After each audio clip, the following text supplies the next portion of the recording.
Hey guys, and welcome back to another video. In this video I will be helping you fix the Apple Watch touchscreen. So if the touchscreen is not working, there are some reasons why this may happen, and I'll be helping you to fix this.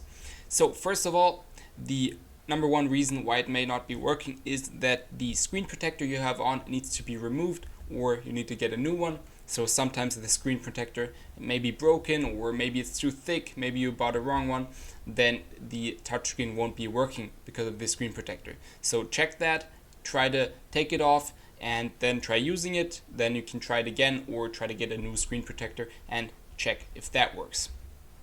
Now, of course, it can also just happen that your hands are dirty or your device is dirty. So just clean your hands, clean your device. That's pretty basic. Make sure that's not the problem. Then, of course, maybe because you were doing some sport, or you were in the water, you were swimming, you had the water lock on. So make sure at the top right you don't see the water droplet symbols. If you do see that symbol, you want to hold down the digital crown until it says unlocked. That's a really common reason why the touchscreen might not be working, so make sure you don't have the water lock on.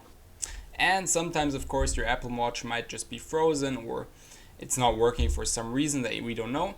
Then always just try restarting it. To do that, hold down the digital crown and the button simultaneously, and then you'll see the Apple logo and you can restart your watch, and then it'll hopefully start working again once you have it restarted completely.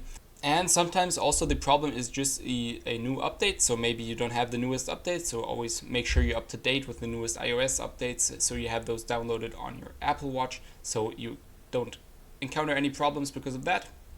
And yeah, that's the usual main reasons why your touchscreen might not be working. I hope this helped you. I hope you were able to fix the touchscreen, and make sure to drop a like and subscribe if this helped you, and comment down below if you have any more questions.